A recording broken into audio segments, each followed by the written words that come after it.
दोस्तों स्वागत है आप सभी का फिर से एक बार स्कैरी नाइट्स में। दोस्तों आज हम सुनने जा रहे हैं फ्लैट नंबर 402 का भाग 2।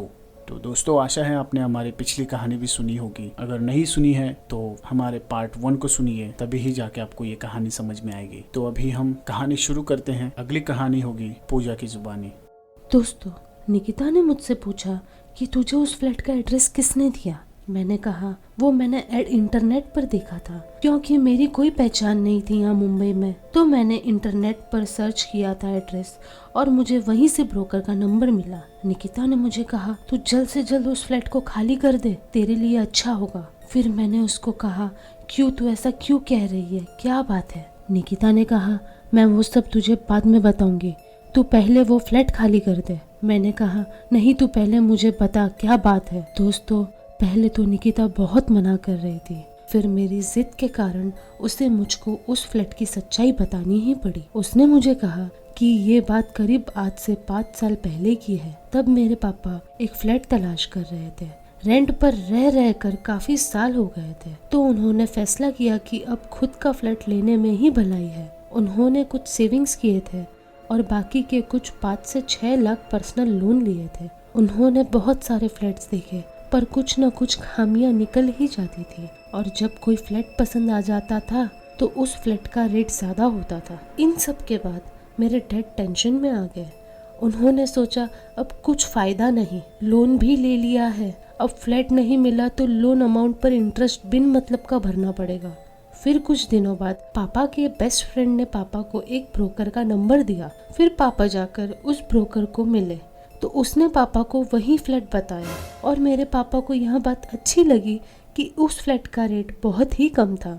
मतलब वो फ्लैट मेरे पापा ने कम से कम 40 लाख तक समझा होगा, लेकिन उस ब्रोकर ने मेरे पापा को 15 लाख में ऑफर किया। मेरे पापा ने बिना सोचे समझे वो फ्लैट को खरीदने का फैसला कर दिया, क्योंकि ऑफर अच्छा था और पापा ये फ्लैट किसी भी हालत में खोना नहीं चाहते थे। तो फ्लैट लेने के 1 महीने बाद हम सब वहाँ शिफ्ट हो गए। वहाँ का सी फेस व्यू देख के बड़ा अच्छा लगता था। सुबह उठकर बालकनी में जाकर वहाँ के पंछियों की चहचहाने की आवाज़ मन मोह लेती थी। वहाँ मेरे सामने एक लड़की रहती थी, उसका नाम विद्या था। वहाँ पर वो अपने पापा के साथ रहती थी। उसकी माँ नहीं थी, उसके पापा कॉन्ट्रैक्टर थे और वो फर्स्ट ईयर कॉमर्स कर रही थी। वो रोज़ मेरे घर आया करती थी। हम दोनों काफ़ी सारी बातें किया करते थे। एक दिन की बात है जब वो मेरे घर पर आकर रोने लगी। मैंने उससे पूछा कि क्या हुआ विद्या, तू क्यों रो रही है? तब उसने कहा कि मेरे पापा मुझे वक्त ही नहीं देते हैं। सुबह उठकर काम पर चले जाते हैं और शाम को आते हैं तब शराब पी कर आते हैं। मेरे लिए थोड़ा भी वक्त नहीं है, और मैं जब पूछती हूँ कि पापा मुझे यहाँ जाना है वहाँ जाना है तो मुझे मारते हैं। तब मैंने अपना दुख जताते हुए कहा कि जाने दे, कोई बात नहीं यार, मैं हूँ ना, तू यहाँ जब जी करे तब आ सकती है, हम दोनों काफ़ी सारी बातें करेंगे। ये सुनकर उसके चेहरे पर हंसी तैर गई। ऐसे ही कुछ साल बीत गए।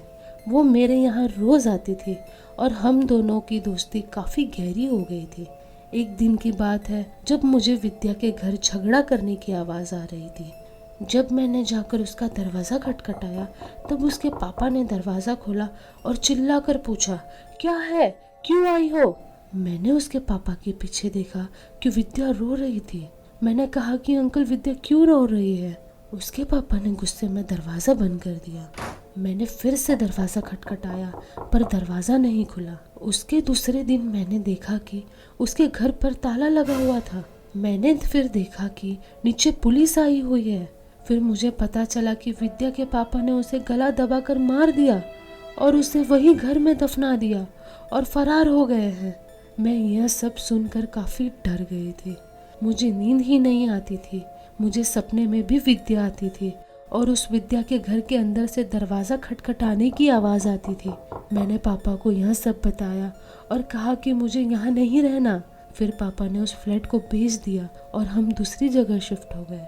और निकिता ने मुझे कहा कि मुझे जो अपने घर में पैरों के निशान दिखे थे वो उसी लड़की के थे जो मेरे घर रोज़ निकिता से बात करने आया करती थी, और वो सब कुछ जो भी मेरे साथ हुआ वो वही लड़की कर रही थी। दोस्तों, यह सब सुनकर मैं बहुत डर गई थी और सोचने लगी कि वो लड़की मेरे गैर मौजूदगी में भी मेरे घर आती थी और निकिता को तलाश करती थी।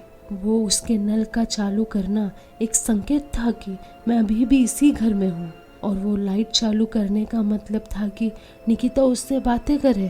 दोस्तों, ये सब सोचकर मेरे रोंगटे खड़े हो गए और मैं उस रात मेरे घर ही नहीं गई बल्कि निकिता के घर ही रुक गई। दूसरे ही दिन मैंने और निकिता ने मेरे फ्लैट में जाकर वो फ्लैट 402 खाली कर दिया और मैंने फ्लैट दूसरी जगह ले लिया और फिर मेरी परेशानी दूर हो गई। दोस्तों, कभी कभार हम सस्ते दाम में घर देखकर घर के बारे में अच्छी तरह से छानबीन नहीं करते और बस घर ले ही लेते हैं और फिर हमें इन सब चीज़ों का सामना करना पड़ता है। दोस्तों, आशा करता हूँ कि आपको ये कहानी अच्छी लगी होगी। ऐसी और भी कहानियाँ सुनने के लिए हमारे चैनल को सब्सक्राइब कीजिए और बेल आइकन पर क्लिक कीजिए ताकि ऐसी कहानियों की नोटिफिकेशंस आपको समय समय पर मिलती रहें। आप सभी का धन्यवाद।